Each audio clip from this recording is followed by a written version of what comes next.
최 기자도 우양산 쓰고 다녀요? 저는 아직까지는 쓰지 않았는데 남자분들도 많이 쓰더라고요. 네. 저는 씁니다. 그래서 피부가 좋군요. 네. 저도 더우면 일하기 싫거든요. 그렇죠. 네. 네네. 근데 부장 아니에요? 그래도 더운 거는 아, 마찬가지죠. 알겠습니다. 거기 그 관련 부장은 어떻게 뭐 폭염이나 이런 거에 좀 신경, 박 부장처럼 좀 신경을 쓰는 스타일이에요? 부장 더 신경 쓰시겠지만 제가 아직 부장이 무서워가지고 잘 모르겠어요. 아 그래요? 네, 박 부장은 뭐 부장이시니까 뭐 충분히. 현장을 뛰는 기자들과 함께 뉴스의 맥락과 본질을 짚어드립니다. 뉴스 언팩 시작하겠습니다. 오늘은 박찬규 증권부장, 최성원 산업일부 기자와 함께하겠습니다. 어서 오세요. 안녕하세요. 우리 박 부장님은 두 번째네. 반갑습니다. 반갑습니다. 최 기자는 처음이죠? 네, 처음입니다. 긴장돼요? 많이 긴장되긴 하지만 열심히 네. 한번 해보겠습니다. 요즘 어디를 출입하고 있어요? 지금 산업일부 재계팀 맡고 있습니다. 대기업하고 뭐 이런 쪽을 취재하는 거예요? 네, 편히 생각하시긴 뭐 반도체나 뭐 배터리 이제 네. 우리나라의 굴지의 산업들을 맡고 네. 있다고 보면 될 것 같습니다. 최근에 상당히 중요한 또 그런 업체를 출입하고 있군요. 업계를. 네, 날씨도 더운데 열심히 뛰어다니고 있습니다. 네. 좋습니다. 오늘도 잘 부탁드리고요. 뉴스 언팩에서는 현실화된 미국 무역법 301조 관세가 한국 산업에 어떤 영향을 미칠지 저희가 자세히 짚어보고요. 스마트폰 이후에 새로운 격전지로 떠올랐다는 평가를 받고 있는 AI 글래스 시장에 대해서도 저희가 자세하게 짚어보도록 하겠습니다. 먼저 미국 관세 이야기부터 해볼 텐데요. 관련된 뭐 여러 가지 뉴스가 좀 많이 나오고 있고 또 지금 한미 관계가 또 얽혀 있는 그런 문제이기 때문에 상당히 중요한 이슈잖아요. 이른바 301조 관세가 현실화됐습니다. 일각에서는 301조 관세 그러니까 301조 원의 관세가 부과되는 거 아니냐 뭐 이렇게 이해하시는 분들도 있는데 아니죠, 당연히. 아닙니다. 네. 여기서 301조는 이제 금액이 아니라 미국 무역법의 이제 특정 조항을 의미합니다. 미국 무역 대표부죠. USTR이 강제 노동으로 생산된 상품이 미국 시장에 들어오는 것을 제대로 막지 못했다. 이런 이유로요. 한국을 포함해서 60개 경제권을 대상으로 조사를 진행했습니다. 그리고 그 결과를 바탕으로요. 우리나라 제품 일부 품목에 대해서 지난 7월 24일부터 무역법 301조 관세를 적용하기 시작했습니다. 저도 예전에 특파원 할 때 USTR 자주 가곤 했었는데 상당히 우리 기업으로서는 USTR의 규제 방식이라든지 그 규제 방향이 상당히 큰 부담으로 또 작동을 하잖아요. 예. 신경을 안 쓸 수가 없는 이제 그런 상황인데 요즘 이제 강제노동 관세 12.5% 부과라는 얘기가 좀 많이 나오고 있고 실제로 보도도 많이 됐는데 기존에 내던 관세에 플러스 12.5%가 일률적으로 이루어지는 것은 아닌 거죠? 네, 아니죠. 그렇게 되면 너무 힘들 것 같습니다. 너무 힘들죠? 네. 네네. 일단 한국과 일본, 스위스의 경우에는요. 기존 최혜국 관세율과 이번 301조 관세를 합산해서 최종 관세율이 12.5%가 되도록 하는 조치가 이루어집니다. 네네. 예를 들자면 기존 관세가 만약에 이제 3% 이제 품목이면요. 301조 관세가 9.5%가 더해져서 최종적으로 12.5%를 맞추는 거죠. 네. 근데 이제 반대로 기존에 이미 15% 관세를 내고 있는 품목이면요. 추가 관세는 사실상 없다. 이렇게 보시면 될 것 같습니다. 깎아주는 건 또 아니죠. 치사하죠. 네, 알겠습니다. 네네. 네, 또 하나 짚어야 할 부분은 모든 상품이 대상은 아니라는 점입니다. 자동차, 철강, 반도체처럼 무역확장법 232조가 적용되는 품목과 일부 원자재 등은 이번 조치에서 제외됩니다. 한국 수출품 전체에 12.5% 관세가 일괄적으로 추가되는 구조가 아니라는 점입니다. 품목별 기존 관세율이 얼마인지 또 예외 적용을 받을 수 있는지에 따라 실제 영향은 달라질 것으로 보입니다. 근데 다만 이번 조치가 끝이 아니라 시작이다 뭐 이런 우려도 좀 나오고 있는데 지금 301조 조사 중에 과잉 생산 조사가 남아 있다는 거죠. 예, 그렇죠.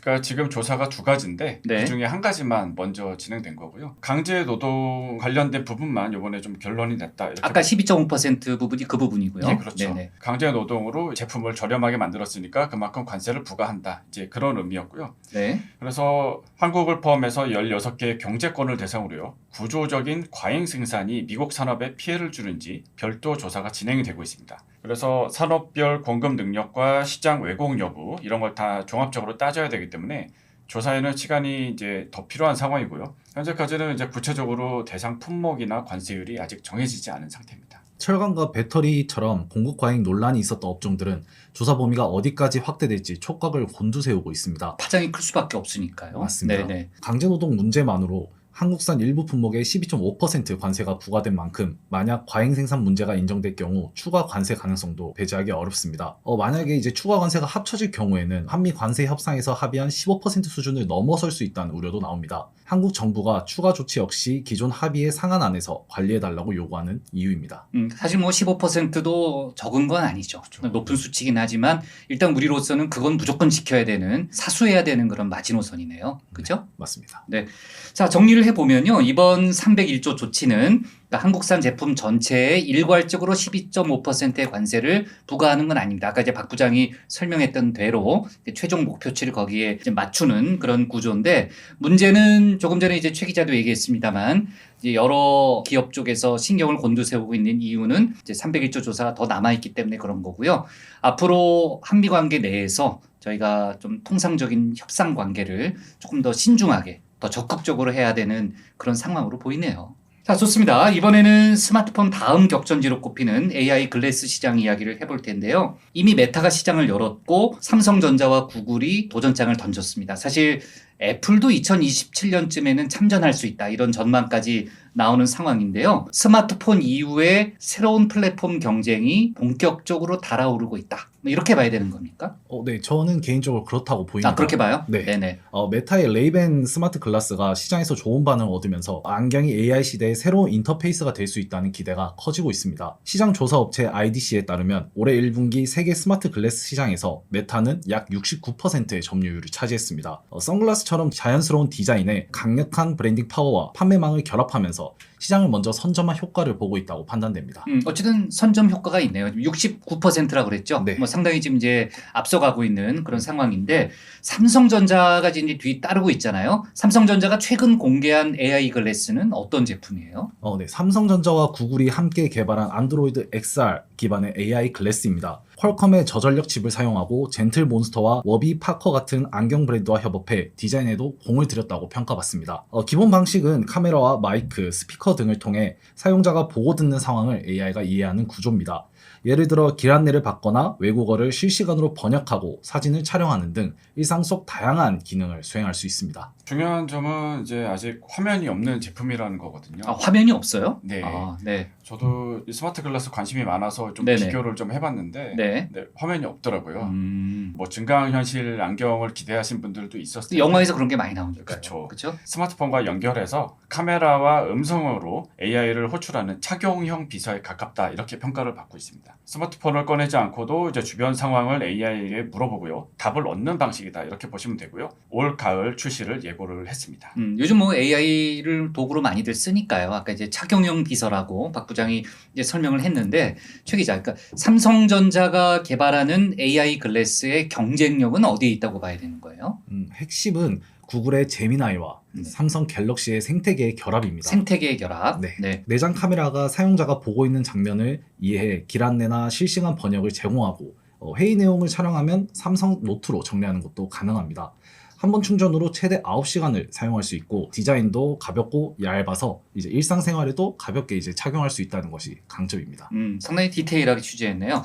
자, 지금 이제 아까 이제 메타가 시장을 선점했다고 그랬잖아요. 지금 이제 69% 얘기도 아까 최 기자가 설명을 했는데, 그럼 메타는 어떤 경쟁력을 갖고 있어요? 메타의 강점은 시장에 가장 먼저 진입했다는 점입니다. 레이벤 스마트 글라스에 이어 스포츠 브랜드 오클리와 협업한 제품, 디스플레이가 탑재된 제품까지 다양한 라인업을 보유하고 있습니다. 인스타그램과 왓츠앱 자체 서비스와 연동할 수 있다는 점도 강점인데요. 확보한 사용자 경험과 플랫폼이 후발주자와의 차별점이 되고 있습니다. 네. 아까 뭐 제가 잠깐 언급은 했습니다만 외신에서 그런 보도를 본 게 있거든요. 애플도 관심이 있다, 뭐 이렇게 보도하는 그런 기사가 있었는데, 2027년 WWDC라고 하나요? 세계 개발자 회의에서 공개할 수도 있다, 가능성 있다, 뭐 이런 얘기가 나오는데 네. 박 부장은 어떻게 봐요? 가능성이 있는 거죠. 가능성이 있는 것이다. 네, 그거는 네네. 이제 외부에서 이제 전망을 한 거고요. 네. 애플이 우리가 언제 이 제품을 개발해서 언제 발표하겠어라는 내용은 공개한 적은 없습니다. 공식적으로 발표한 건 없는 거예요? 예.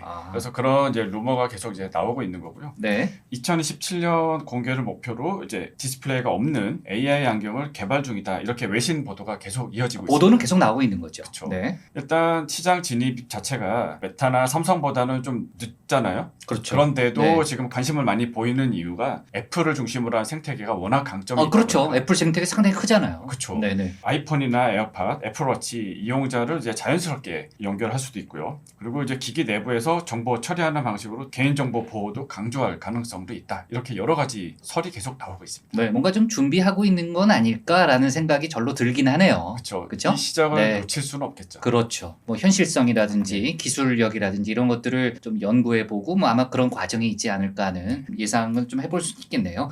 자, 일각에서는 지금 이제 화면을 터치하는 시대에서 눈으로 보는 대로 AI가 답하는 시대로 갈 거다. 뭐 이런 전망을 내놓는데 그 스마트폰을 대체할 수 있을 걸로 보여져요. 아직 완전히 대체하기는 어렵다고 판단됩니다. 아, 그래요? 최 기자 네. 개인 판단이에요? 업계에서도 그렇게 아, 판단하고 그렇게 있고, 해요? 네, 네네. 저도 개인적으로 그렇게 판단하고 있습니다. 네. 스마트폰이 아직 당분간은 중심 역할을 하고, 그 다음에 AI 글래스는 보조기기 역할을 할 것이란 전망이 우세합니다. 스마트폰을 꺼내지 않고도 눈앞에 사물을 물어보고 음성으로 답을 듣는 경험부터 먼저 확산될 것으로 보입니다. 어쨌든 지금 뭐 어느 정도 대체할 것인가는 저희가 앞으로 지켜봐야 될 문제로 일단 보여지는데요. 어쨌든 AI 글래스 시장이 커질 거라는 것 정도는 저희가 좀 예상할 수 있잖아요. 좀 우려되는 측면은 없습니까?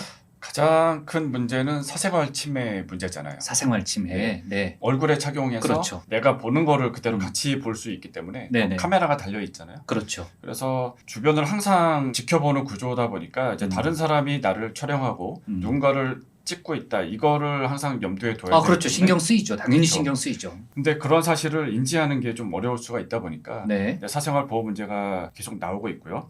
그리고 이렇게 수집된 정보가 영상과 음성 데이터를 AI가 어떻게 관리하고 어떻게 처리할 건지 이것도 앞으로 중요한 논쟁거리가 될 것 같습니다. 또 한 가지 문제가 예상되는 게 이제 착용성이거든요. 네. 이 안경 쓰는 것 자체만으로도 굉장히 불편해하는데 그 박 부장은 안경을 써요? 아니면 렌즈 끼고 있는 거예요?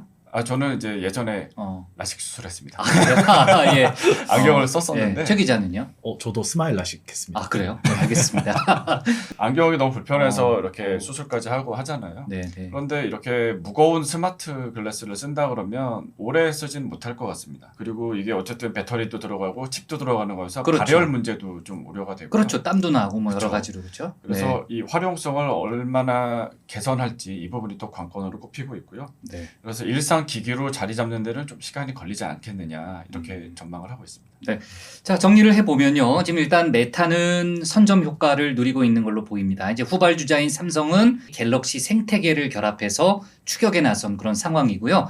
애플은 공식적인 발표는 아직은 안 했지만 2027년 진입 가능성이 높다는 그런 언론 보도는 좀 나오고 있고, 만약에 진입한다면은 역시 애플 생태계를 또 최대한 좀 활용하지 않을까 하는 생각이 드는데요. 사생활 침해라든지 또 기술적인 문제에서 보완해야 될 점도 많고 좀 지켜봐야 될 포인트는 있는 것 같네요. 자, 이번에는 다음 주제로 갈 텐데요. 요즘 너무 덥잖아요. 그죠? 이제 폭염 이야기를 좀 해볼까 합니다. 지금 7월 하순 들어서 무더위가 심해지고 있고 일각에서는 더위가 양극화된다. 어떤 배경에서 그런 거죠? 질병관리청 집계가 있었는데요. 7월 25일까지 누적 온열 질환자가 1,300명이 넘었습니다. 추정 사망자도 6명이 넘었고요. 특히나 이제 7월 18일 기준으로 보면요. 당시 환자의 83%가 실외에서 발생했다고 합니다. 그러니까 이거는 폭염 피해가 단순히 기온의 문제가 아니라 네. 어디에서 어떤 환경에 있느냐에 따라서 크게 달라지고 있다. 이런 의미로 해석이 됩니다. 저도 그 자료를 봤는데요. 83%가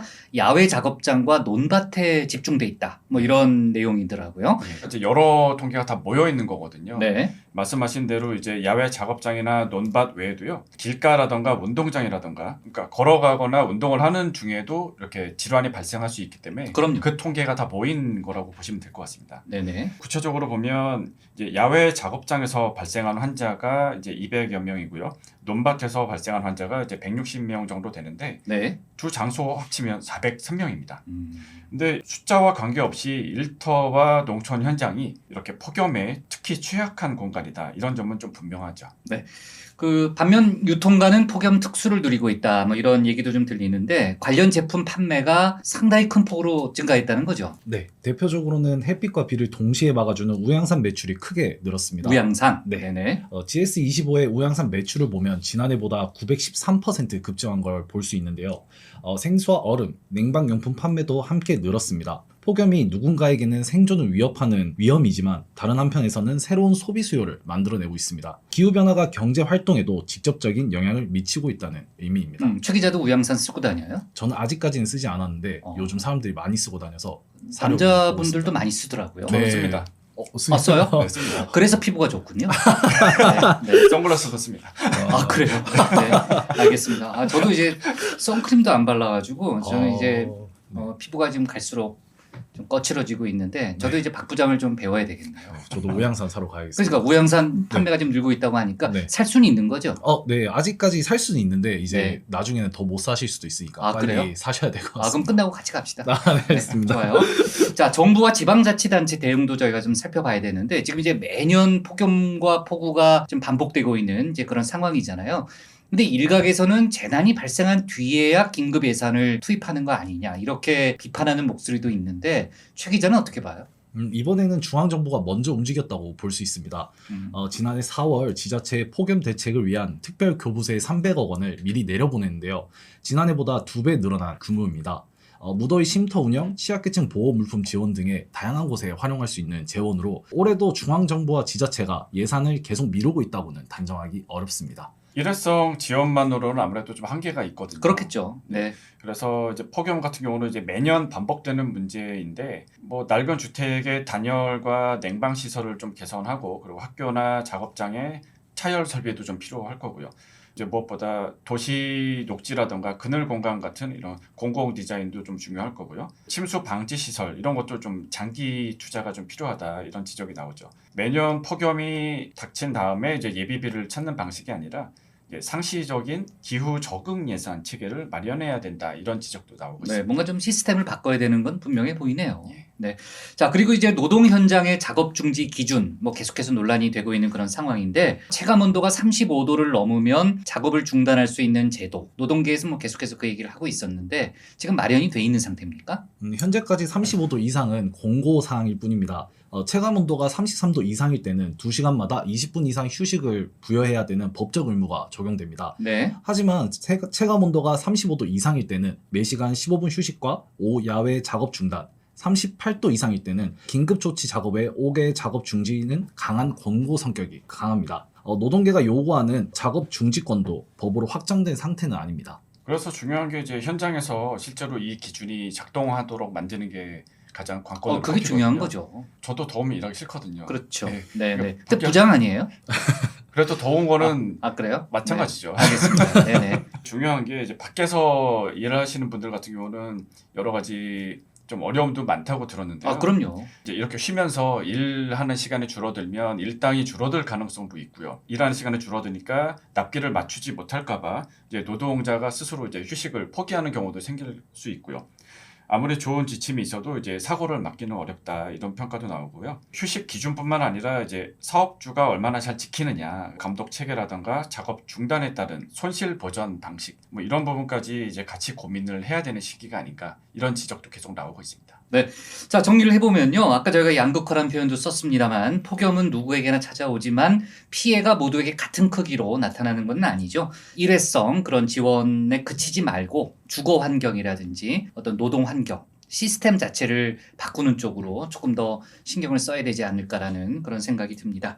자, 다음 주제로 저희가 좀 넘어가 보도록 하겠습니다. 오늘의 이제 마지막 얘기가 될 텐데요. SMR 이야기를 좀 해볼게요. 소형 모듈 원자로 지금 이제 AI 데이터 센터가 빠르게 늘면서 전력 수요를 감당할 수가 없는 이제 그런 상황이기 때문에 결국은 SMR 개발이 상당히 유용한 대안이 되지 않을까라는 그런 전망들도 나오고 있고 오는 9월에 특별법이 지금 시행된다면서요. 네, 정식 명칭이요. 소형 모듈 원자로 개발 촉진 및 지원에 관한 특별법입니다. 법이 상당히 기네요. 숨쉬기도 힘듭니다. 네네.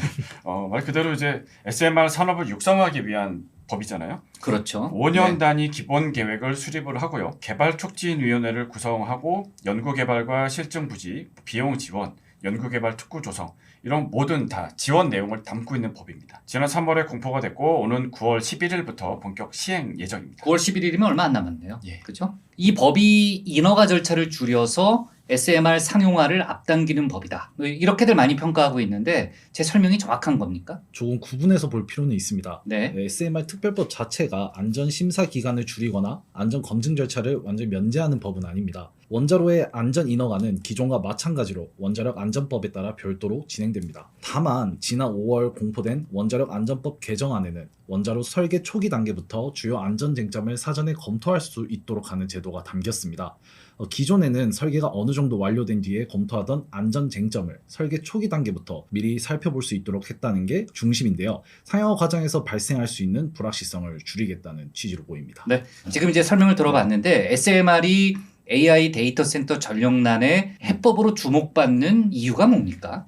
크기입니다. 크기. 네. 네. 기존에는 대형 원전이어서 굉장히 많은 부지가 필요했거든요. 그렇죠. 그리고 설비도 굉장히 많이 필요하고요. 네. 근데 이제 이거는 아무래도 SMR이니까 건설 방식 자체가 좀 다릅니다. 공장에서 모듈을 제작해 와서 현장에서 조립하는 방식이 가능해지거든요. 간편하네요. 예. 네. 전력이 필요한 곳과 가깝기 때문에 뭐 송전 설비라던가 이런 부분도 부담을 줄이는 효과도 또 기대를 할 수가 있습니다. 지금 이제 장거리 송전망 부담을 줄이는 효과에 대해서 이제 박 부장이 얘기를 했는데 그러면 수도권 데이터 센터 옆에 SMR을 설치하면은 지금 얘기한 송전망 문제가 해결이 되는 거예요? 아직까지는 가능성을 검토하는 단계라고 봐야 될 것 같습니다. 아, 그래요? 네. 실제로 추진하려면 지질 조건부터 냉각 방식, 전력계통 연결까지 다양한 조건을 검토해야 되는데요. 특히 수도권이나 내륙 지역은 주민 수용성이 가장 큰 변수가 될 수 있습니다. 시간도 더 필요하거든요. 아, 그래요? 네. ISMR 사업단이 이제 올해 초에 표준 인가를 이제 신청했고요. 2020년대 말 인가를 목표로 진행을 하고 있는데 실제 상용화까지는 아직 좀 단계가 많이 남아 있습니다. 11차 전력 수급 기본 계획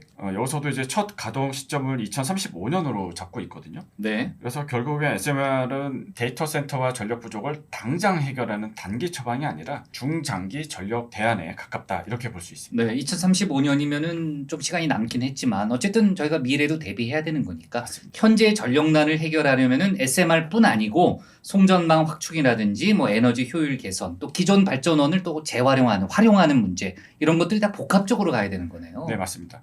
SMR은 여러 전원 가운데 이제 하나의 선택지죠. 단기적으로는 데이터 센터 입지를 이제 전력 공급 여건과 연계해야 되고요. 전력 사용을 효율화하는 기술과 에너지 저장 장치, 그리고 재생에너지와 기존 발전원을 함께 사용하는 종합적인 접근이 필요한 상황입니다. 그리고 우리가 또 하나 좀 놓칠 수 없는 그런 또 포인트가 있는데 사용 후 해결료 문제, 이게 상당히 또 예민한 그런 이슈인데요.